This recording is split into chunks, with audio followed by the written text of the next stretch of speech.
everybody, and welcome to the channel today. I am so excited because today I have a very special person joining us to discuss some really interesting perspectives on the planets of our solar system.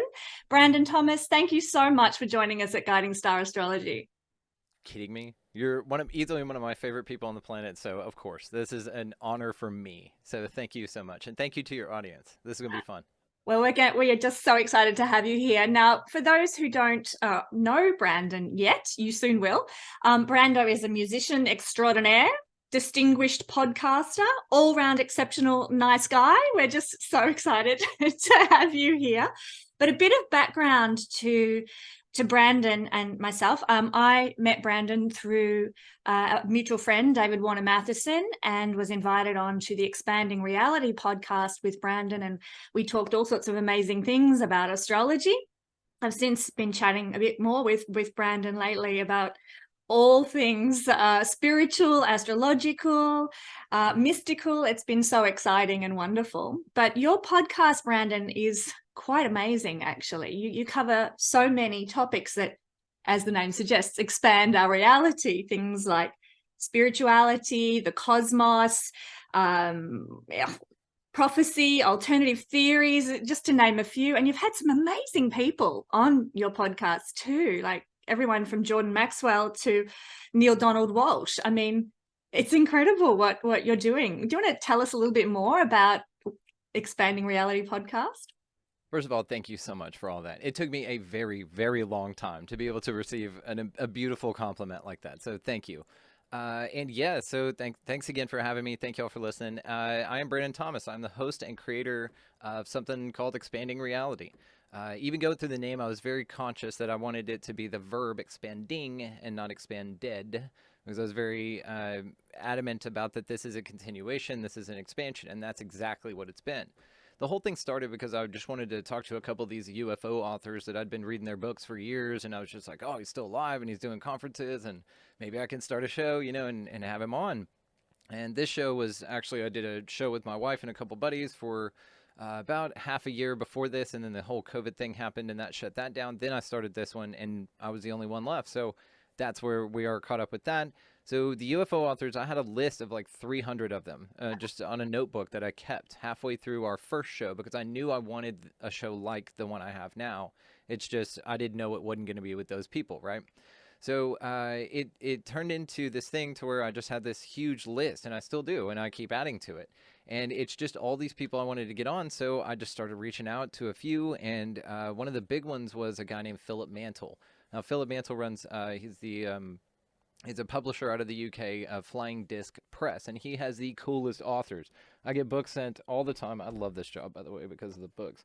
But I get books sent constantly Oh, by all of his wow. authors. Oh, he's awesome. We'll get Ryan to hang out with us on the Expansive Insider. That'd be fabulous. Very cool guy. Another Aussie, by the way. So there you go. Oh, I know. I Yeah, need and you'll to love him. I You'll need to get love up to him. speed with all these amazing He authors in Australia. Oh yeah, he is awesome, and so that's all through Philip Mantle Flying Disc Press. So he was on that list, and what's crazy is I had him on about episode 4, something like that, and so I started crossing off like my list of UFO people, right? And I was like, oh, Philip Mantle, and he's amazing, and he's author, all that good stuff, and so he. Then the next day, I get an email. I woke up, you know, I'm 4 shows into this thing. I'm so green. I'm just so pumped. And I'm just happy I'm talking to somebody in the UK, like somebody with an accent. You know, I thought that was like the coolest thing, which is silly. I love Um, your accent too. I could listen to your Texan drawl all day long. well, thank you, darling. And so Ham it up Philip, for me now. then the next morning, I get an email, and he goes, "Hey, thanks so much for the chat. Like that was a great, you know, conversation. I loved it. Here's 4 of my authors, and I would like to just send you authors from now on to, you know, get on." And I'm 4 shows into this thing, so anyway, I'm loving this, right? So it turned from there into I've had psychologists, like you said. Neil Donald Walsh has been on, directors, James Fox, the director of The Phenomena, like the best UFO movie out there, and then he's just releasing a second one very soon. And just amazing authors, lecturers, people that I listen to on Coast to Coast, which that's very near and dear to my heart. That's one of my manifestations I'll share with y'all, is to be a host on Coast to Coast anyway. So and so it turned into this amazing thing to where I got to meet people like you. And it turns out, I didn't know this, but one of my superpowers is I'm a magnet for incredibly amazing people, You such as yourself. absolutely are. You It's absolutely are. so And lovely. on that topic, do you mind if I share your chart with my fellow Yes, astrologers here and please. astrology lovers here? I'm just going to share. Oh, bear with me. Share my screen. But this is Brandon's chart. And yes, you are a magnet for amazing people. Look at all these planets, everybody, Brandon has down here. In Party. Yeah, having a party down here in Libra. There's the moon, there's Mercury, Saturn, and Pluto, which is the phenomenal stellium in astrology, all sitting in your third whole sign house, which is all about communication. And so to bring people together, Libra, and connect people in a mechanism of like podcasting or speaking and interviewing and that sort of thing, it's just so perfect. But you know what I noticed this morning when I was looking at this chart that is so cool is that the moon is the ruler of your 12th house here. And your North Node destiny point is in the 12th house as well. And the moon, as the ruler of the 12th house and the ruler of your North Node, sits here in the third house. So your destiny is very much to be doing this work and to bring in this spiritual, otherworldly component to what you do, which is 12th house energy. So the mystical and the unseen and the hidden being part of what you communicate and talk about. So I love watching Bam. your podcast, watching your videos on YouTube and listening to your podcast, because I just see you fulfilling your purpose so amazingly when I look at the astrology and look at what you're doing, and it's just so beautiful. Really lovely chart you've got there too, by the way, I might Amazing. add. Coming at you with that 12th house. What's up? Now, Yeah. where's Saturn at in my chart? I'm just curious while we Good, have it up. good point. Down here in that stellium as well. Down here, here's the symbol, the glyph of Saturn, down here as part of this 4-planet stellium. And I'll just point out that it is very what's not so much unique, but very special to have a stellium that doesn't involve Venus and the sun. This one does involve Mercury, but usually we find that there are a lot of people who have stelliums that have Venus, the sun, and Mercury, because they always travel very close together in the sky.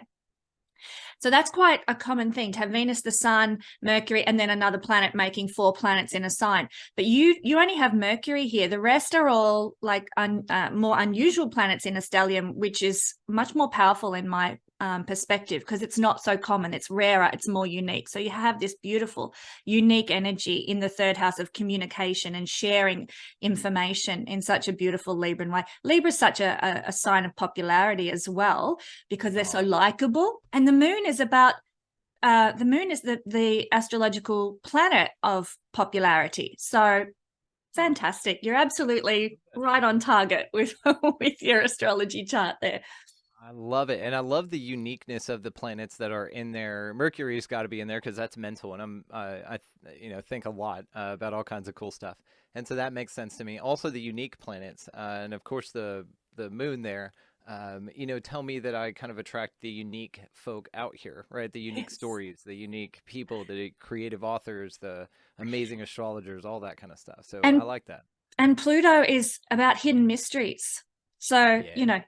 that's where it's at with a lot of what you're talking about, that the hidden knowledge, the like Gnosticism, if you like, or the Esoteric. conspiracy theories, if you want to call them that, or alternative theories. That's Pluto stuff. So I'm just loving that. Really, really cool. It's perfect. It makes so much damn sense. And I'm so glad that I'm not in the job that I was in before, because I'd be sitting here going, well, shit. But, doing what I'm doing and being where I'm at and having you, and it's just amazing. So all of this is just so cool. It feels so great to Well, be you in were the moment. also a performer, weren't you? Yeah, musician for 12 years. I was a touring musician. I got to go everywhere. It was awesome. I had a Yeah. great time with it. And Yeah. that's very much Leo as well. I've got to say, your Leo rising loves to be, the performer. And so good that you fulfilled that side of yourself too. But as I think I've told you, the North Node's what we're rising up into, particularly as we move into our 40th decade, 40th year. So the decade of the 40s, we start to move into this more. So absolutely, with the moon ruling the North Node, that's exactly what you're moving into. Thanks for the muso performance side of things, Leo, but now this is where it's at. Yeah, So and I'll I stop feel the that. Yeah. That's oh, incredible. Every now and then I need to go do like an open mic, and play just to kind of what we say yeah. scratch the itch, you know what I mean? But man, I like didn't touch a guitar for 9 years. It was crazy for it to be my entire identity and then to not touch it at all. It's wild. Like Mm, it's a trip. But yeah, this is what I'm supposed to be doing. I'm having a blast because I get to again meet amazing people like you. So yeah. yeah, Now it's you asked, outstanding. can I just mention before we go on to the topic we're going to talk about today, you have recently moved into with the Expanding Reality podcast something called well, that I've been involved with now, and it's just run out of my head. the Oh, the the sec- expansive insider thing. that's the one. Thank you. I Yes, don't know why yes. that suddenly flew out, but tell us a bit about Expansive Insider. Yeah, so the Expansive Insider is basically the aligned audience. That's the membership program that we have. It's the best way to support the show. This is a value for value system, and I always encourage everyone, if you find something valuable, participate in value exchange with that person, whether it be a local business, anyone like that. You'd be amazed, the people who disempower themselves, is how I'll put it, by saying, well, I can't afford to $7 a month. Well, number one, that's not true. Or actually, it's incredibly accurate because of the way you said it. I already know that that's part of your paradigm and you believe in it. But the point Mm, is that this empowers people to support and participate again in a value exchange model. I yeah, highly encourage anyone to do this. So that's what we're doing over there. And amazing people such as yourself have been coming over there. We have a bunch of extra content. We've been doing this whole bonus episode series and then an X panel, which is these incredible panels series. And then I've got these collaborations that I do with other incredible content creators, and we just tear the matrix apart. And it's like 3 extra shows in one. So it's a lot of fun. Our conversations don't go under 2 hours, which is amazing. Like, and I always have a list of things for us to talk about next time. So you're just so much fun to chat with. Anyway, it's so incredible the rabbit holes that we go down, isn't it? That come it's out of just a so chat. cool. Yeah. It's so cool. And you can even go, if you guys want, expandingrealitypodcast.com. I'll send you the link, Ksenia, if you want to drop it in the Yeah, show notes. yeah. What I'll Um, do is I'll put it on the banner underneath our conversation so people oh, can go yeah. there. Mm. Oh, the banner. Where is it? Right Yeah. here? Yeah. Oh, yeah. We're It'll really be here, but it's not. technologically advanced over here. It'll be here, but it's not now, people. So this is weird. Um, yeah, so that it's just a fun thing, and again, we have I have a huge vision for this, and it takes 3D energy and an aligned audience and participation for this to be achieved, and it's just the reality we currently exist in because of the Saturn Moon Matrix, which we'll talk about. But Mm. yeah, so it's an awesome thing, but it's so much fun. The vibe is so cool. It's so chill. I've just had everybody that's been on wants to come back, and all these people are writing me going, "Hey, dude, I heard you're doing this thing. I want to come on and hang out." I'm like, "Okay, we'll come on and hang out." So it's been amazing and a lot of fun. We're just getting it kicked off, and I'm so grateful for you for participating in this because you came over to just do one of them, and we both just had so much damn fun that now you've been on like 4, and we've got no signs of stopping because that list just keeps getting longer. So more Ksenia is what I want. Everybody wants. So thank you for Thank indulging you. me in that and hanging out. It's been so much fun, dude. You're awesome. You're amazing. Thank you. And I love the stuff we talk about. So we talk, guys, if you want to come along and join us, we talk about, well, when I've been on there, we've been talking about astrology. I will touch on that, but all sorts of other things as well. And we're going to move into now a bit of a chat about the planets, yes.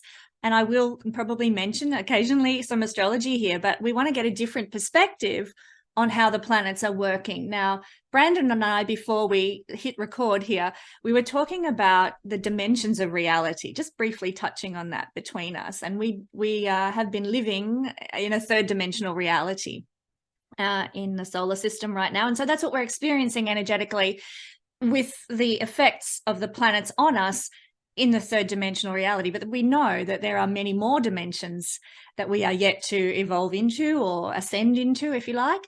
And maybe what we're going to talk about today is the beginning of an awakening of knowledge about a different dimension, how the planets may be affecting us as well. So our astrology is going to need to evolve in the coming centuries, I feel, to keep up with the ascension of humanity into new levels of consciousness and new dimensions that we explore. So Brandon, I'm going to hand it over to you to tell us a little bit about Saturn and the moon, and potentially its effects on us in a different concept beyond astrology. Absolutely. And amazing point, by the way. So okay, I'm gonna give the disclaimer here and just kind of let everybody know that, like, the way that I work, I don't really believe in anything. There's a quote out there that says, "I have ideas, not beliefs, because ideas are easier to change." And so it's from a great movie called Dogma by Kevin Smith. It's awesome. Anyway, so that's kind of the main kind of filter that I look at things through. And the reason my show is so awesome, by the way, is because it's because there's no ego in it. I'm not here to Yeah. prove anybody wrong or me right.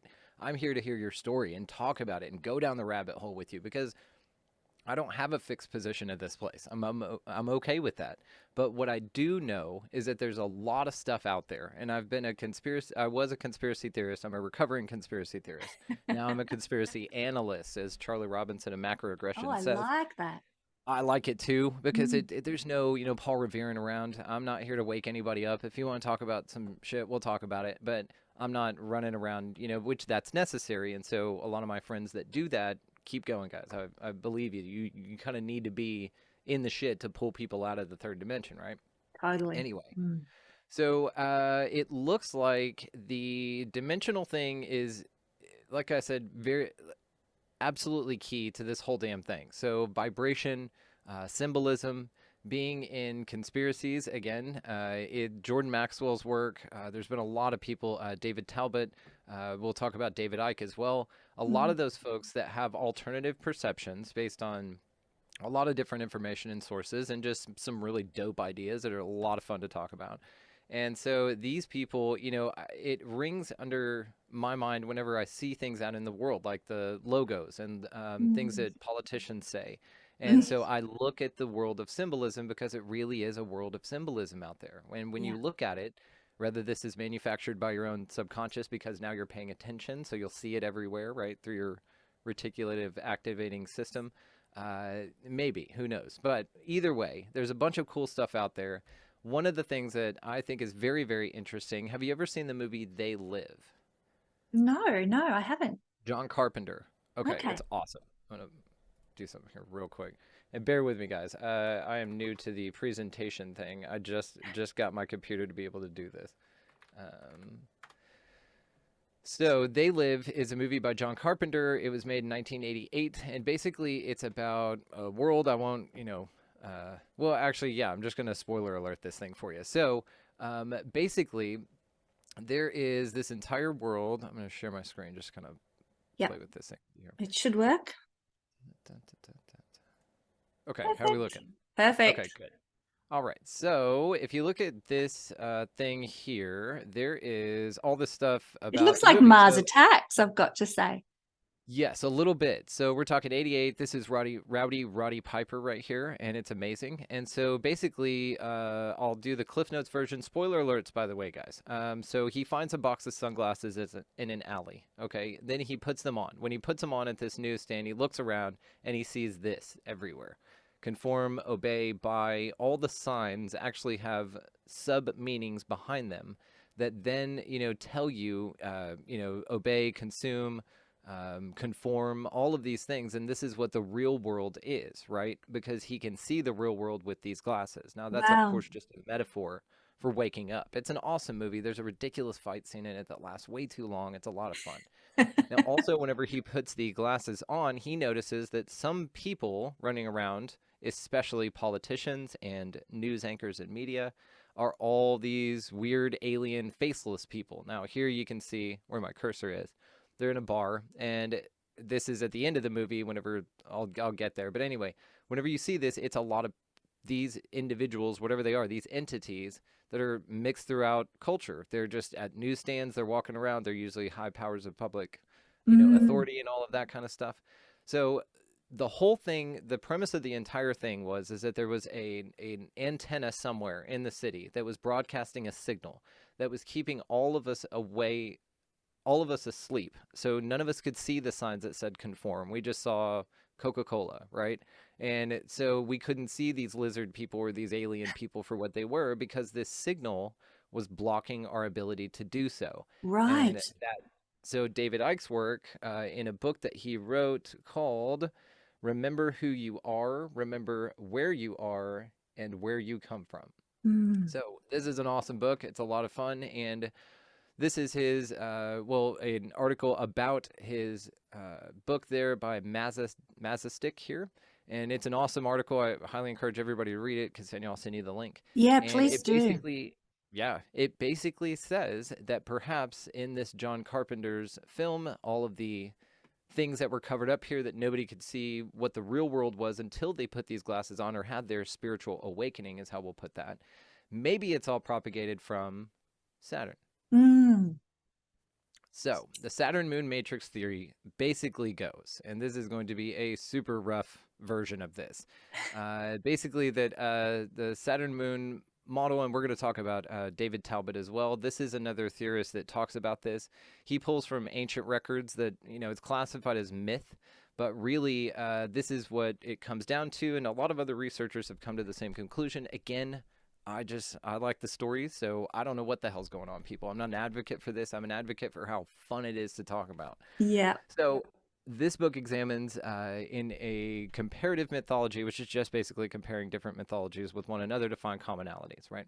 And it states that thousands of years ago, Earth was a former satellite of Saturn, so it was one of Saturn's moons, and that a vastly different solar system alignment existed. So this proto-Saturn, devoid of its current rings, was much closer to the sun.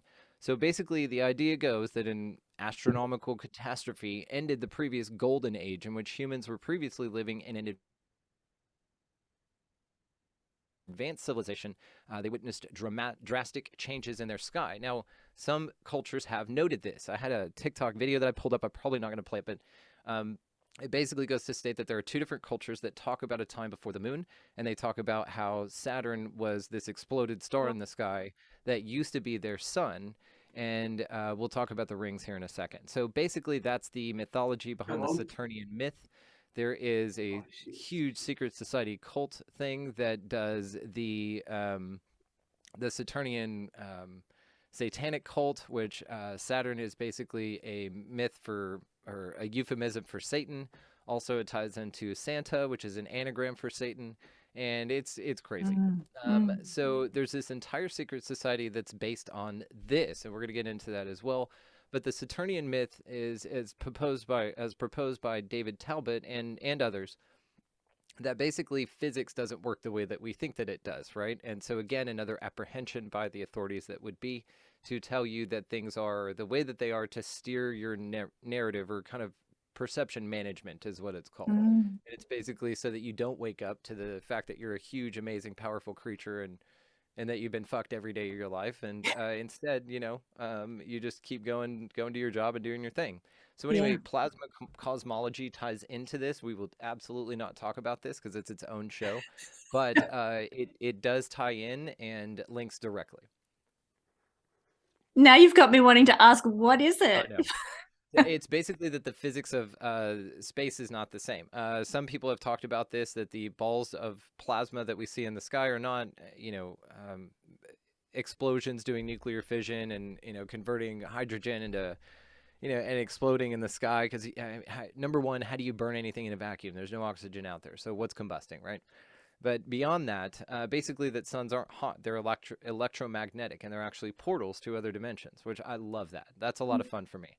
But well, when you think about it, Brandon, sorry to interrupt. When you think about it, I mean, black holes are formed often by these, like a star, a sun, because it's kind of either colliding with another or exploding or supernovaing or whatever. And so I've come across theories. In fact, there was an old film back in the 70s called Black Hole, where they were debating, should we go into this black hole because it's going to be a portal to another dimension. Do you remember that film? Awesome. No, but I'm going to look it up. Check it out. I think might have been a Disney film actually, but for older people. But yeah, and so they decide at the end of the film, are they going to go into this black hole or not? Anyway, but that theory that a black hole is a portal to another dimension is quite a common theory, where your matter is crushed down to nothing, but you explode out the other side into another dimension. So the fact that a sun maybe a portal does fit with that other theory as well of black holes, because they are essentially one and the same thing when it boils down to it, you know, an Yeah. exploded star, black hole, etc. Yeah, you know, that's just a black hole with a hat on, is a star. That's all it is. So, yeah, makes sense completely because yes, either way, then the energy would still be there. I mean, then the argument would be, well, the energy is only there because the star exploded, right? Well, Mm. maybe, you know, if they can do that, number one, and number two, again, I think I see this place as so pliable and malleable. It's so much fun. Mm. So plasma cosmology, we are not going to spend much time on, but anyway, so one thing I do want to talk about is this Ring Makers of Saturn. This is an awesome book by this Norman Bergeron. Yeah. And the dude is absolutely cool. He looked at Saturn and said, you know what? It doesn't look like those rings are natural, because if they were, they would have long since dissipated, fallen in. Gravity would have pulled them in because of how long they've been reported. So he actually thinks and proposes, and now a lot of other people are talking about how cool this is, that the rings are artificially made. And when he zoomed in on a few different images from NASA, it looked like there were some vehicles in there making the rings. And so they're, you know, some people say are made out of crystal rather than ice. And so it's some sort of crystal that we don't understand yet. And that's actually what, you know, the rings are, which we all know how well crystals conduct energy, frequency. They're Yeah. used in a lot of technology. So Well, they it would used be to call interesting. radios crystal sets because that's how There you the go. radios worked. Mm. There you go. Mm. Awesome book, by the way. It's like $80 if you want to buy it. So if anybody wants to, you can PayPal me and support the mission. I would love that. I've wanted this book forever. So anyway, then we're going to move on to Saturn itself. So if anybody's looked at pictures of Saturn, now say what you want about NASA, and I have a lot to say about NASA, but let's just go with that. What's going on that they say is going on, and we'll just leave it there. So this is the South Pole of Saturn. What does that remind you of? Quite frankly, it looks like an upside down spaceship in the black and white photo. Don't know about the Okay. color one. Yeah, yeah, and here's another image of it. Kind of in your face, but there you go. Yeah, like That's a the South Pole of Saturn. looks like a swimming pool. Sorry. Yeah, no, like, or like an eye, right? Maybe this Yes. is where we get the all-seeing eye iconography Mhm. is from Saturn. A lot of symbolism in Saturn, and we're going to go over it. So another thing to mention here, if this thing will get out of my way. Okay.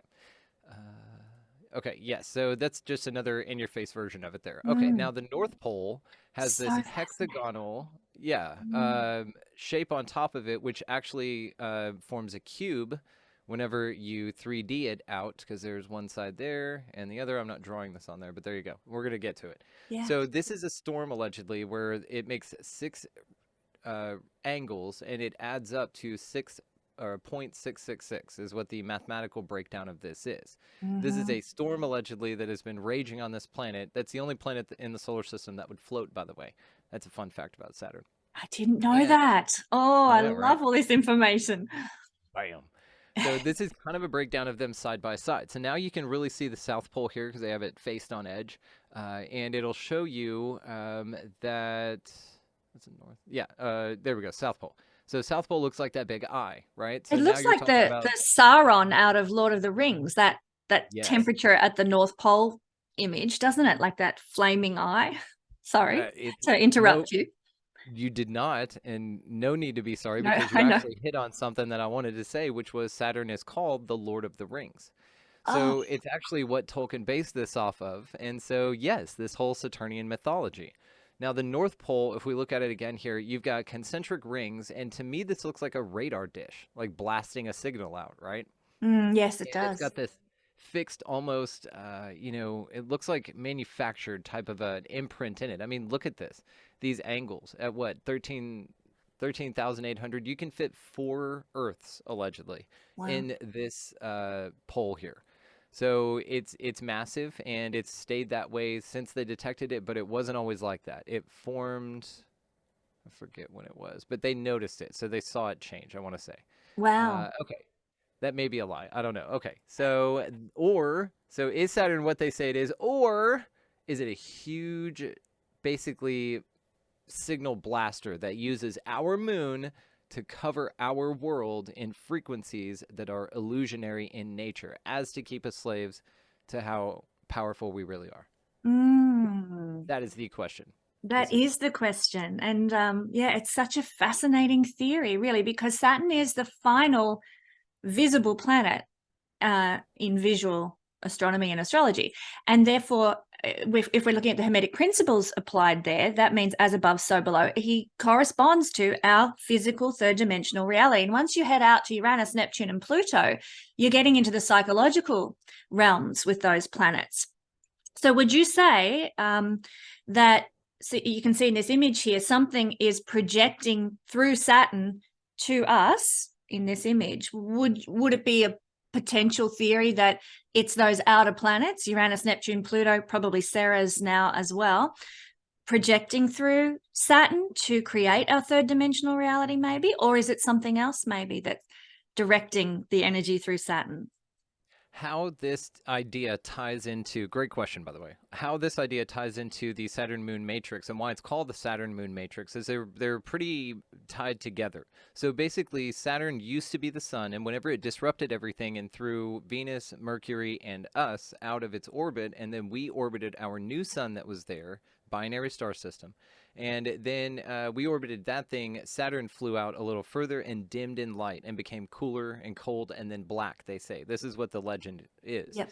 So whenever it did that, the archons, or this horrible race of entities, let's call them reptilians, archons, this is again how the story goes, moved in and saw an opportunity with a planet that was ready to go and could be enslaved for harvesting of our negative energy. And this is why, again, this, as the theory goes, this is why it's such a dense reality. This is why we have horrible shit here that we all wish was not here. It's to feed off the energy, or the loosh as it's referred to. So it's to feed off of this energy. And then there's a soul trap here, meaning that, and this is the most terrifying concept to me. I don't believe in this, by the way. The prison planet idea, if you can see in this image, it's actually full of a lot of symbolism itself. You can see the grid around the planet, which has been showing up in videos lately, by the way, I might add. And there's a grid around the planet that's allegedly a soul harvesting device. So whenever you die and you go to the light, what you're really going to is the moon. And so it's a trap. And then it recycles you back, and reincarnation is the trap. Now, again, I don't subscribe to this part of the thing because it freaks me out, and I just choose not to. Yeah, But I kind of agree reincarnation can be a bit of a trap, but I don't know I don't know about the other things that you've just described there with going to the moon and the grid and that sort of thing. But do continue on. Sorry, my interruptions. Sure? No, no, no, no, no. I love this. I want you to. I want you to. But I mean, you're sure you want to go further into this? Okay. I'm so intrigued. Like that, just everything about this. My mind is going a million miles an hour with the Lord of the Rings analogy, and how does that story kind of like filter into what we're talking about here? And there's so much in this that I just want to dive down a million different rabbit holes. I'm thinking about the mythology of Saturn eating his children as well. And how does that fit in and tie in with all this? I know that there's a moon of Saturn that looks like it is man-made or a created object. Iapetus. And have you seen about Iapetus? Yes, and it looks like the Death Star, right? With the It whole, looks like the Death Star, 100%. And dead ringer. it's got this ridge running the whole way around it, like a walnut, like two halves of a, you know, when you make a chocolate Easter egg, you put the two halves together to bind it together. Well, it's like they've created Iapetus like the chocolate Easter egg with a ridge running like around. Yeah, Google it. The whole way around the bottom. It's incredible. And it has a massive crater, like, you know, the Death Star has that that cratery bit on it too. Yes. Yeah, And you're dead on about this, by the way. So right here is a great image of that seam you were talking about. It does. It looks super fake. Which NASA, maybe some people say NASA stands for never a straight answer, but you know, whatever. So this thing right here, yeah, same thing. It looks like you know what, you're right about this. It looks like they had a mold and they put the bottom half in, the top half in. They cocked it on this part right here, and then they had to patch it. And then kind of this part here. But it does. It kind of looks like the Death Star. It looks like a laser looking down at you. Or an eye, which eye symbolism, allegedly, the backside of the moon, the single crater there, it's huge and it looks like an eye, right? So you got Saturn South Pole. You got Iapetus here, and you have our moon. our closest celestial body. But this ridge thing is insane. Look at that. Yeah, and what it naturally that does not occur, that there is a whole like that is a Easiest created thing ever. object, not a naturally formed object, to have that dead straight ridge running the whole way around. It's just so unusual. Easy. You're Yeah. asking questions and they don't like that. Okay. But Yeah. that's a wonderful question. And yes, that's how you get started, right? That's the slippery slope. You just look at this and you go, okay. And that's what we call a choice point, because you can hear a conversation like this and you can go, this guy's full of shit. Or you can go, maybe there's something to this. Or you can go, maybe it's fun, but I don't know. So yes, It's I love it. always And good fun. pull on the Iapetus. It's always fun. You're damn right. So, in good call on Cronos. So yeah, this is kind of the idea that Cronos is, of course, the anthropomorphization of Saturn. And then you have the black cube of Saturn, which we absolutely are going to get to next because it's very, very important. We'll touch on it a little bit here. So this idea is that there's a grid, or that these power stations, or it powers UFOs, which is part of this same type of matrix that's involved. Now, there are a lot of symbols within the cube, and the black cube, again, back here to the pole. Okay, if you take this and you draw on it, that is a cube, right? A hexagonal shape is a cube, just flattened out. So then you've got the cube symbolism is found everywhere. It's found in religions. It's found in your Nintendo GameCube. It's found in Mecha, which we will talk about because they spin. And when they spin, allegedly they spin the wrong way, and that creates an effect. But they basically are mimicking what? The rings of Saturn, right? Mm-hmm. And then the black cube of Saturn. So then you have cubes everywhere. Even Katy Perry's in on the gig there, I'm sure and she's in on the gig. yeah, oh god, yeah, big time. Have you seen like celebrities glitching out? You know, basically the MK Ultra programming fails and their Oh. face melts or something like that. And she's done a few of them. It's sad, but it's interesting. But then you're like, oh, they're just clones, and so it's okay. So then you have the cube symbolism, of course, being, I don't like to say imprisoned, but it's kind of a veneer that's been cast over this world because it's not the authentic one. So Mhm. it's kind of a fake world. And so you basically are stuck in this cube just visually. But I think this is part of the game. So again, if we remember Saturn's North Pole there, this is what this looks Oh, like. And there's the cube drawn in. yep. Now, when you Love it. flatten a cube out, it turns into a cross, by the way. Fascinating. Isn't It's that in everything. interesting that, like the triangle, like the pyramid structure is the strongest structure apparently, like that Yes. that you can create. Yes. Um and it's often connected to symbolisms in alchemy and in esoteric symbolism as well. There's triangles that form that. So this square is kind of the opposing force, if you like, isn't it, in many ways? Yeah. It's crazy, and it goes so deep, and we're only skimming the surface here. So I highly encourage everybody to just go down the rabbit hole of this. Pour yourself a glass of wine or roll one up, whatever you do, and unwind in the bathtub. Just research the Saturn Moon Matrix, and it's very interesting. And just remember that all of this is made up, and so just don't let it freak you out, and have a good time with it. So then we move on to a little bit more symbolism here. There's a wonderful article, and again, I can send you all this, Ksenia. Yeah. So Well, if you've it got just some links, I might put them in the description to this video below so that people can access them themselves too. Yeah, absolutely. I'll shoot it to you in an email and we can get those loaded up. Perfect. That's Beautiful. absolutely perfect. So you have like again more symbolism. The Allspark cube from the Transformers movie, the cube from Hellraiser, underrated movie by the way. The Tesseract, of course, for the Avengers, and then you have the cube, or just cube. And so that one's a little on the nose. Now another one is that there's statues all over the world of black cubes, and they're usually on end like this, so it's kind of this interesting thing. But again, remembering and knowing and looking through the goggles of that everything is symbolism, and now you can't unsee it, you're gonna see this shit everywhere. It's Mm. crazy. So again, it's a satanic type of occult thing. Again, allegedly, I'm not here to cast whatever on anybody's belief systems. It also fits in with the Tree of Life. There's Egyptian tie-ins with Mm. this. Wow. You've got occult all over the place, and this is just an awesome article with some really cool resource links to it as well. So I'll shoot you that for show. Please. Then again have this in religions from all over the world. People used to praise Saturn as the sun. So they've found writings and glyphs that have been old enough to say where Saturn was our sun. And then something got screwed Mm. up. Now, if you go with the model that we were like part of Saturn and orbiting it, and something happened and we got flung out to a new star, I don't know how much of our stuff would survive. You know what I mean? So I don't know about the validity. Now, I question all this stuff, right? But I also love it and have a lot of fun with it.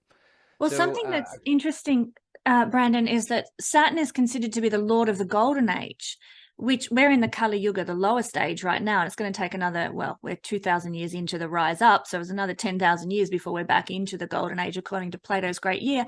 And I've been curious as, you know, if Saturn is this Satan figure, how is he the lord of the golden age? So maybe it's got something to do with what you're talking about, that might have occurred, I don't know, at some point in past ancient history where we were actually closer to Saturn at the time of the golden age in some way, shape, or form. you Just know, had to mention that, sorry. it's no. You did have to mention it, and no apologies needed. So this can ruffle some feathers, but I'm gonna say it anyway because it's what I do. So there is an interesting idea that goes, and there's a really cool book actually. It's just a cool read. You can go download the PDF. It's like 46 pages. It's called the Apocalypse of Adam. Highly recommend. 80 a.m. So like Adam and Eve, and it basically tells the perspective from Adam and Eve of an inversion of what the Bible says. So actually, Satan is God and God is Satan, right? Mm-hmm. Now, there is a lot of evidence that backs this up. I went through a presentation with it on Tinfoil Hat to where there are Bible verses that stand out to people that read it, you know, the way it's probably meant to be written.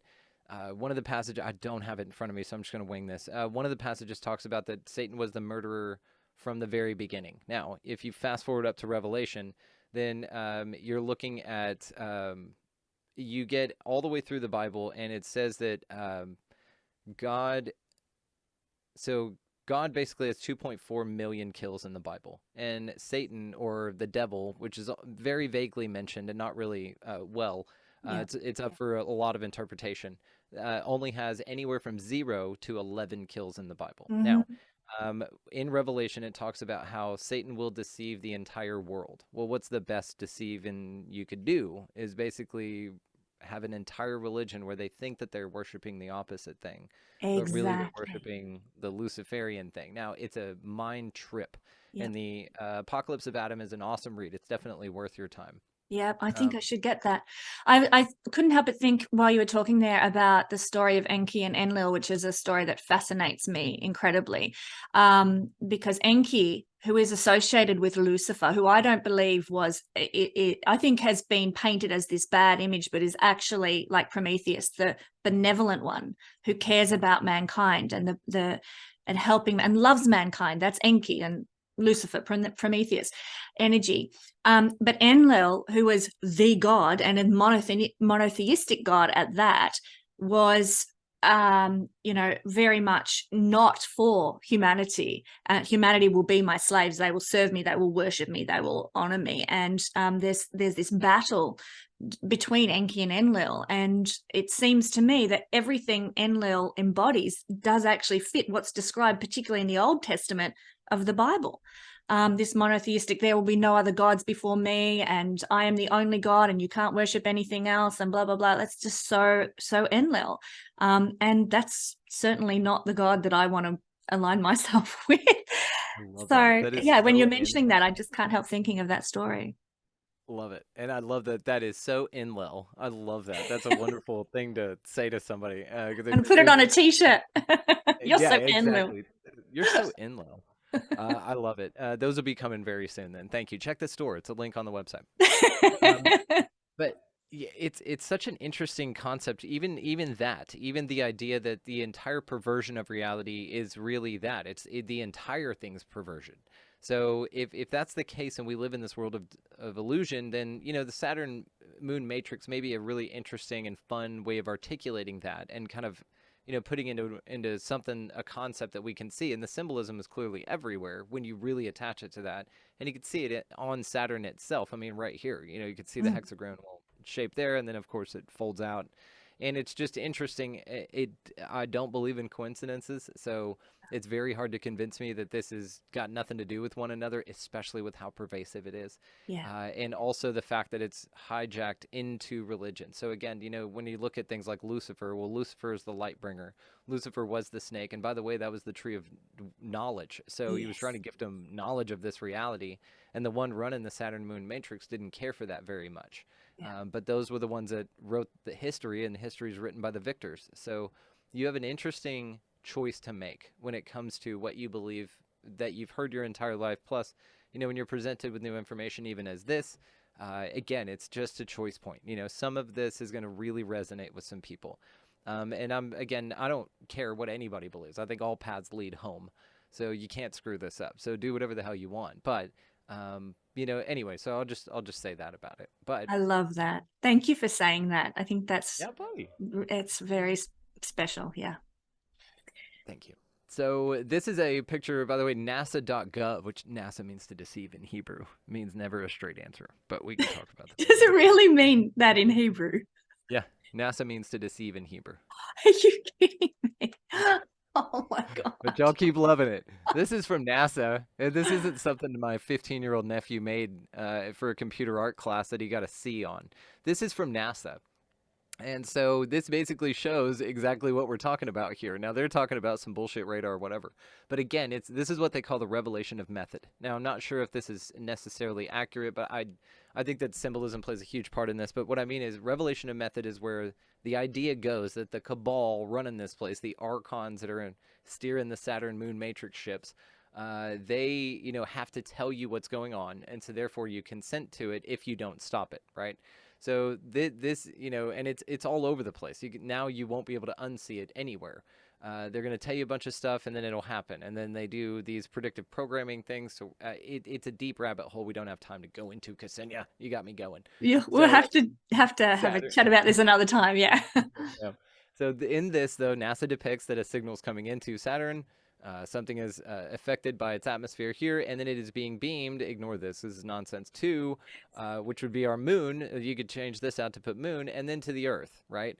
And so it's kind of a radio is basically what it is. It's a big Crystal satellite. set.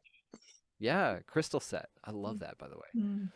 So, yeah, the moon matrix, it's wild. It's crazy. We got through there. There we go. I think that's it. That's all I had to say on it That's today. amazing. But I What could always say a about bunch on it. what about the moon? What makes the moon capable of being the transmitter? So there are a lot of cultures that say that know of a time before the moon. And what they'll say is, and I don't have anything on the moon, so I'll stop sharing. What they say is basically that they knew that the moon came here, was brought here. Now, when you look into the work of somebody like Alex Coyer, who's the first person I heard talking about this, it just blew my mind, the hollow moon theory. Have you ever heard of this? I have, Okay, yeah. so it's basically that it's a hollowed out planetoid. NASA, again, allegedly has smashed rockets into this thing, and then it rang like a bell for hours after, you know, implying that it was hollow. So if that's the and case, the craters are not deep. They're wide, but not deep. Like they're smashing into this dust on the surface, but not penetrating into the body of the object because it can't. There's something there like stopping it. So anyhow, fascinating theory. Fascinating theory. Absolutely. Just like, you know, Iapetus, right? It's like a fake moon. It's like not a real, it's like a hollow body. So the idea goes, though, that this would be a brilliant freaking spaceship because then you just take a planetoid or something, you hollow it out. Now you have the core on the outside that's probably just a rigid structure with like fake shit on the outside. Like you have people that put leaves on their deer blinds so that they blend into the scenery. And so when the deer walks by, they can shoot it. So, you know, stuff like that. So maybe that's what it is. But it would resist meteor impacts and things like that whenever it was traveling through space. So if you were moving it from somewhere to somewhere else, then that'd be a damn good way to do it. And so this idea, though, of a hollow moon has fascinated me forever. Again, this guy named Alex Coyer. I cannot tell you how cool this dude is, but let me do this real quick because we're talking about it. Okay, so this is the idea that the hollow moon. Now, if you take into account what we've just been talking about here, you know, Saturn having gone through this huge cataclysm, some aliens came in, maybe or not, and then saw an opportunity to then take that and make it a transmitter station. Maybe when a star dies, like Saturn once was, allegedly, then you can use that energy, or there's something about the structure of that. Maybe it's a portal and it's beaming through signals, right? And then it creates this false matrix that keeps us in a trap of, running around not knowing who we really are, how powerful we are. And it's this cycle just simply because these aliens or entities that are outside of our visual perception, feed off of our negative energy. And so they just broadcast a world to us that's so dense and heavy that it perpetuates negative energy. Now, it's just an interesting idea. If you do this, then you could say, well, then if their focus was Earth, then they probably brought this thing in here. Don't get me started on how mathematically ridiculous the size of the moon to the sun is in relationship to where it is. It's perfectly Yeah. phased orbit. It's phase locked, which is the only thing that does that, by the way. You only see one side of it, which is interesting. So there's Um, so many things. Actually, Uranus is phase locked because it Is it? spins on its axis, but it's phase locked around the sun. So it only ever shows one side of itself to the sun. So it's got quite extreme cold and extreme hot on. At the event horizon. Yeah, That because Terminator line. Yeah. yeah. Actually, Mercury, I Cool. think, is the same as well, to be honest. But the moon is just so fascinating. In fact, like without it, we could not have life on Earth. The Earth would sort of tilt and wobble, and our weather patterns would be completely unstable. We would probably be a dry, dusty mess now, no water and stuff. If the moon was not there, locking on to hold the Earth at that particular tilt and to manage tides and what have you. Without the moon, the tides and or the movement of the water on Earth would be just all over the place if there was any water left. So the moon is so pivotal to have connected to our Earth for our life. And there is a theory that it was placed here to maintain the status of life on Earth for a purpose. Now, one of the theories is that the Anunnaki did that so that they could maintain their slave race to mine gold for them and all that sort of thing, Yep. whether you believe that or not. But the fact that, like you were saying, the moon is, from our perception, the same fit for the sun from our vantage point here on Earth, which is very actually key that you should mention that this month, because we're heading towards an eclipse. And what is an eclipse? The eclipse season is at the end of October and on the 8th of November as well. An eclipse season is when the moon passes in front of the sun and eclipses it from the sky, and the other as well, the vice versa, where the shadow of the Earth falls across the moon as well. But yeah, you can't have an eclipse if you didn't have the moon at the exact same size from our vantage point as the sun is in the sky, even though they are completely different size objects in reality. Another tangent there. No, But I love this. And we could do a whole thing on the moon. I mean, a whole thing. How, moonlight is colder than shadow at night. How it's wow. called the lesser light. How it's probably just an illuminary body. How when you look at the face of it, it actually mirrors the continents of Earth in one small spot, and then there are a whole bunch of extra continents, which lends to the extra land bit that Yeah. a bunch of people have talked about. And that's my favorite thing to talk about Flat Earth is extra land, Mhm. all the bonus stuff, right? What's So it keeps you in this stuck thing. And so the moon also is amplifying that 666 energy from the hexagon directly. And so it's a very direct source. It's like living right next door to a 5G tower. You know what I mean? fascinating? Yeah. It's crazy. It is. It's like the theory of how the moon got here, and there's been many theories over time for how the moon actually formed.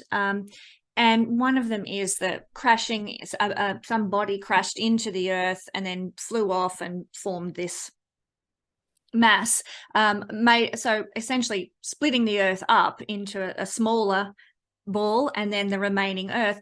And so theoretically, the moon should be made of the same substance as the Earth, but the moon is way lighter than the Earth, not because it's smaller, but because the mass of whatever the moon is made out of is, I'm trying to think how I can explain this. I've got it in my head, but so if the moon is made of the same substance as the Earth, it should weigh a certain amount, but it doesn't. It weighs heaps lighter than it should if it is made or created of the same substance as Earth.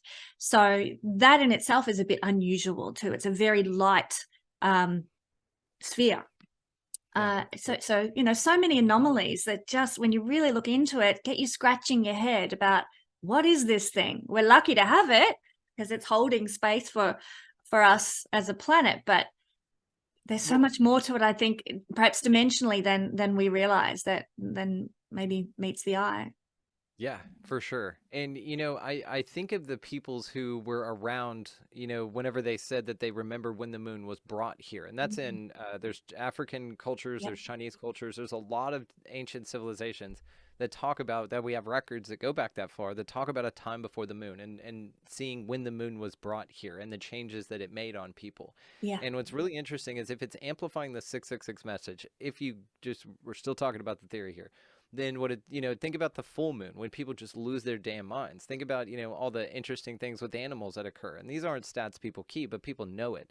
I know a lot of, or a few people that worked in nursing homes and things like that. And they would say, oh yeah, on nursing's full moons, they all get pretty frisky. And so it's just, they get weird, they get angry, but they also get very frisky, which is gross. But I'm happy for them. I'm happy for them. Oh, come on. I just wanted to be happy. Okay. And so basically, the moon does affect, but then I'm wondering again too that a lot of things that I've been told forever and that have believed for too long are apprehensions or inversions of reality. So if there was a peoples here that could tell you about a time before the moon, it automatically, in my mind, rules out the idea that the moon is necessary for life on Earth. Because if that's the case, there wouldn't be people here talking about when the moon was brought here, right? And But it's maybe they're another talking about the time when we were part of the Saturn system rather than being so close to the sun. And we didn't totally. need a So moon then, but we absolutely. do now. Yeah. And perfect. I love this. Absolutely. It's fascinating to me. It's again, something that if Bill Nye is talking about it, usually I'm like, oh, it's probably bullshit. Same thing with Neil deGrasse Tyson. I used to love that guy. I have like 3 of his books. I love him. And Who's I've just that? caught Sorry? that dude, Neil deGrasse Tyson. Okay. And you just catch him in just all sorts of nonsense. So not a huge fan. But anyway, yes, it's just one of those things. It just makes you scratch your head. All the physical anomalies, all the, you know, anomalies that you can spot with your own eye. Again, the depth of the craters, great point out. The ringing like a bell, the brought here, the Saturn moon matrix. It's all crazy and fun and awesome, and I love all of it. I think it's all great. Me too. Me too. Yeah, buddy. So I wonder, like I watching a documentary this week about the dark. Oh God, what is it called? There's apparently, you'll know what this is. There's apparently some dark a body just orbiting around the South Pole or something, just moving around, and it's an ancient. I reckon it's some sort of ancient. What is it called? Ancient information gathering system that's like hundreds of thousands of years old, but it's starting to break down now and not work properly. And it obviously comes from a different dimension where they were much more advanced or something like that. Do you know what I'm talking about? The Dark Knight or the Dark? Yeah, the Black Knight The satellite. Black So Knight. this is Yeah. it. Yeah, absolutely. So this is the thing, and even Tesla picked up signals from this thing. Yeah. And allegedly, it's been up there for a really long time. Now, NASA, of course, comes out. Remember, it means to deceive in Hebrew. Yes. NASA comes out and says it was actually a piece of shielding or a blanket that slipped off of the shuttle, and but the shuttle program didn't happen until what 86, something like that, and so really 79.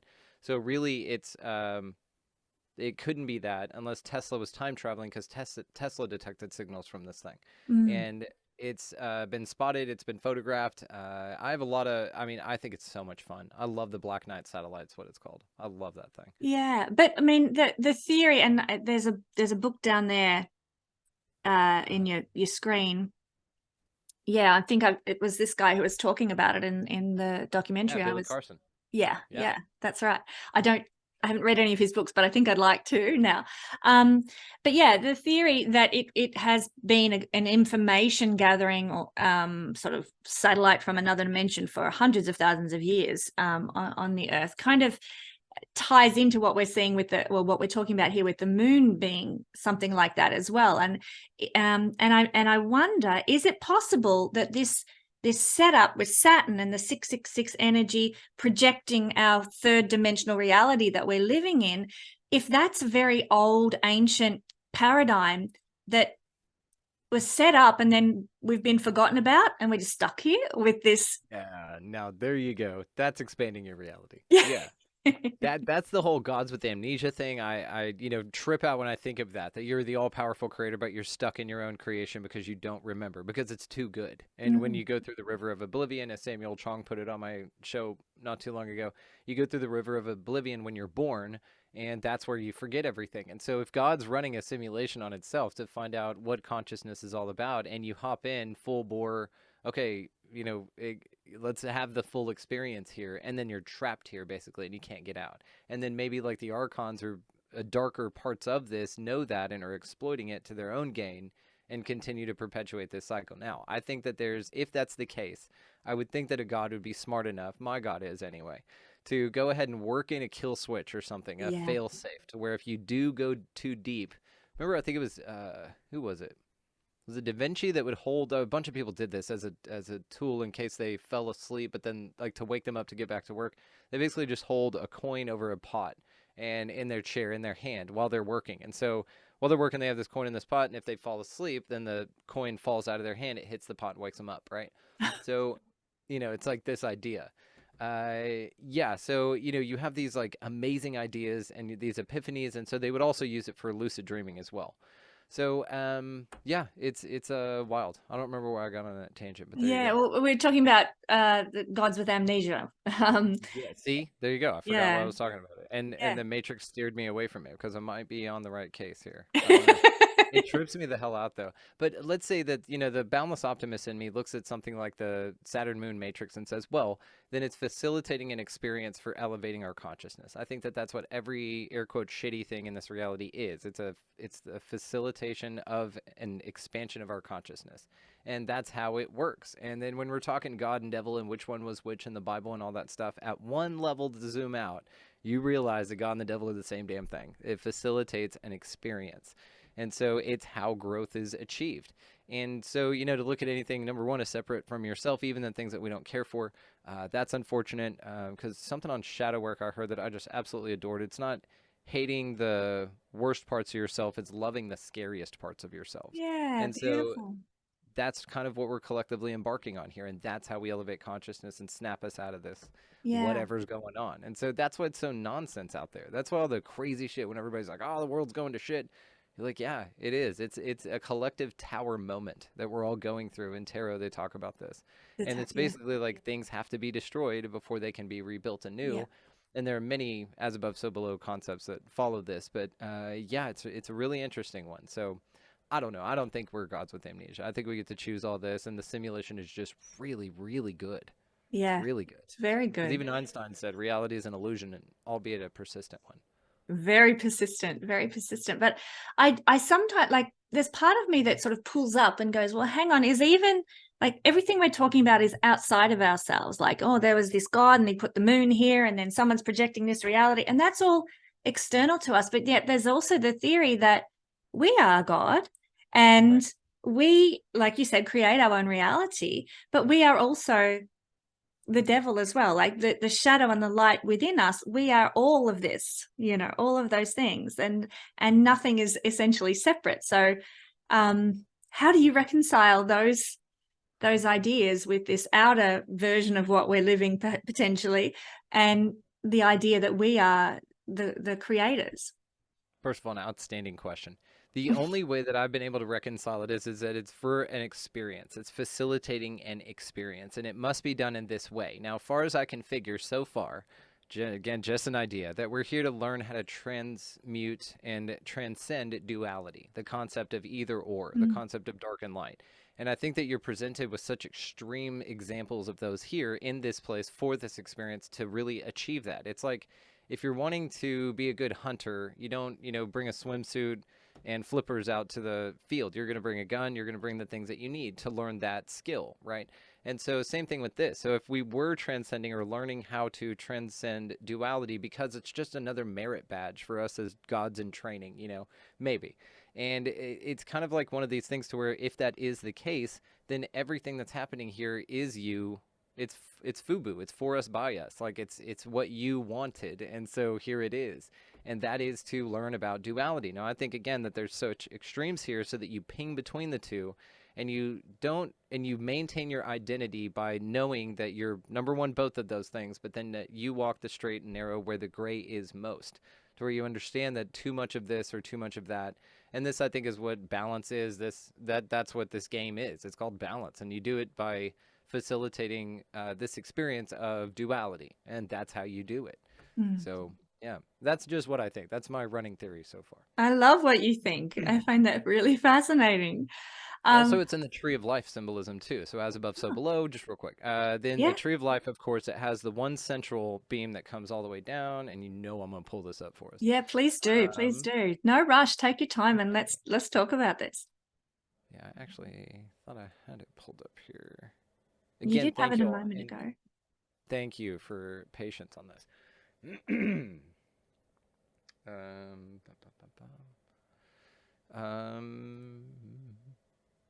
Do you think we ever, while you're looking it up, do you think we ever Yeah. break free of the cyclical nature of the reality here in the solar system?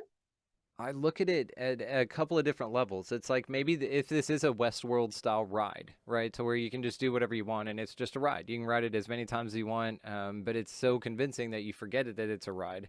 And you just do that. And then you can leave whenever you want. So I don't necessarily think you're bound here for any other reason than choice. I think you have bodily autonomy. So therefore, again, if you zoom out to the concept of sovereignty, which I do believe you have, no one's going to throw you on the ground and stick a needle in your arm. You have to want that, right? And so when they scare you with things like that, whether you were scared by it or not, that was the intent. And that they want not the thing, right? They want you scared of the thing because that's where the energy comes from. So again, when you look at it more like an energy system, it's one of these things that you can really see it more and more, and you're just like, great. So the Tree of Life, right here. So another reason I look at this, and in Masonic symbolism, there's the two pillars and then the middle path. Middle path is kind of what I think this is all about. And this is not an original idea. It's just I think that that's what they say you need to achieve. I think that the mechanism is itself what facilitates the achievement. So if you look at the Tree of Life and this symbolism, then this line runs all the way continuous. So it doesn't end. It doesn't terminate anywhere. It actually just extends up. This is just a smaller version of it. Now there's two sides to this as well, which one could call the dark and one could call the light. But the middle path is the one that ascends and is connected to everything. It's also literally connected to everything. So this is one of the ideas whenever you look at what we were just talking about, kind of facilitating an experience, and it's all built into a model. I just think it's a game. It's just, it's a ride. I mean, that's it. And that's what I think I'm here to do, is give people back to themselves and make you guys realize that maybe it's all for funsies, and that you can just live your life and have a good time and be sweet and caring and live in service to others and still have a really, really great time. I would argue a much better time. So not get caught in the Saturn moon matrix that they want you to, because every time you get pissed off about something you see on TV, they're like, yes, we did it again. And every time you get pissed off about a football game that you don't play in, then and you're punching people in the parking lot drunk, by the way, then they're just like, ooh, yeah, we got another one. And so I just got tired of being a commodity for lizard turds, and so I just stopped participating in it, and I've never felt better. I love that, because over the last 3 years, I have been very much triggered by a lot of what's going on and the behavior of certain people, groups and politicians and what have you. And it's been, like let's say an effort, but, maintaining that vibration of, I'm not going into fear because that's what they want. That's been hard to achieve. And I know some of my friends have been like, no, I'm not going to engage with that. I'm not going to read about anything that's going on in the world because I want to keep my vibration pure. And yet part of me is like, well, I want to face the darkness and I want to know about what's going on, but I also don't want to go into fear. And that's a difficult thing to do. But I think what you've just described there with the middle way is how we can do it. Like, well, it's not a practical, tangible, here's how you do it kind of manual, but that's the aim. Staying aware, and like what we've just been exploring today, knowing about all this stuff. It's expanding consciousness, and understanding, but not letting it wobble you to the point where you can't leave your house because you're absolutely petrified to engage with humanity and, you know, what's going to happen to me and so on. I mean, it's springtime here in Australia. As I'm sitting here at my desk, Brandon, I'm looking out. There are blossom trees all over, the trees in my driveway and everything, and it is beautiful. What is not to love and find delight in about our life here in the body? And if we get so fearful that we can't appreciate and enjoy that, then we've got to pull ourselves up and say something is wrong here. I want to be in, like you've described, in service, in love, in joy, and whatever it takes to be in that. That's what I want to do, knowing full well about what's going on in the world too. That's kind of the approach I like to take. To be fair, it's a beautiful everything, by the way. But to be fair, it's what you're being told is going on in the world. Well, I have no idea. I have no clue. I'm not standing there with a camera. There's a lot of fuckery, and so I don't trust any of it. And yes, I have unplugged from them being an information source for me. Now, I have plenty of friends in the alternative community that really break these things down. I do review the actual what they said happened, and then also cross-reference it with a few other researchers' ideas on it. And usually, I mean, these researchers are quick. They're right there with it. They're like, nope, actually, this picture was taken in Italy at this time. Here it is from the real release, and they're just slamming stuff down, like that plane in Pakistan, all that stuff. And they just blow these things out of the water. And so it's so beautiful, you know, to see this and to be a part of that community that's really here just to say, hey, all you have to do is not participate in it. Like, it's really that easy. And people out there are sitting there going, well, how do I do this? I got all my friends and all they want to talk about. It's tend your garden. This is something I say constantly. Tend the garden you've got. That means your own constitution and disposition, your family, your home. Grow a damn garden. Like, actually tend that shit. And man, you will watch that those friends that talked all that kind of shit about you behind your back anyway just melt away, and you will not lose anyone. They lost you. Remember this. And this is an elevatory process. This is a participatory universe. We're moving here, people, and we're all elevating right now. So let's just do this. All you have to do is unplug from the shit. That's it. You don't have to, you know, grow your armpit hair and stop wearing deodorant and, you know, buy Birkenstocks or something. You don't have to do any of that shit. Just tend your garden. Unplug from the nonsense. Anything that gives you that feeling, get it out of your life, you know, because there's a great quote. And again, you know, whether you think magic is real or not, which I you know, reckon to say a bunch of people in this audience does, then, you know, whether you think it's real or not, they know it's real. And the they is the cabal, it's the lizard turds, it's the Saturnian whatevers. But the one steering and perception managing you into being scared, that's part of their thing. That's their bag of tricks. Now, what's nice is they don't change the tricks. You just get really, really good at spotting them. Exactly. Exactly. Yeah, so it's a wild ride, so just hang on in there and just know that it's just for funsies, you know, and even though things seem super, super scary out there, they're not. They're just wanting you to feel scared. And there's a great quote called, you know, your reaction to the crisis is part of the crisis. They want you just to engage in it, just like the two-party political system, just like anything else that sucks. They're like, oh, as long as we have energy being pumped into this thing, they just want your attention. So that's all you, and energy goes where attention, you know, is energy. What is it? Attention, energy flows where attention goes. Yes, that's the one. So you just don't give them that, and they starve out, and then you just live your life, you know, and you're happy. It's amazing. Yeah. And I think really is that easy. That's part of the awakening process, isn't it? To choose that, to knowingly choose love and light, if you want to call it that, and the beauty of life. I think that's wonderful. What a great wrap up to everything that we've been talking about.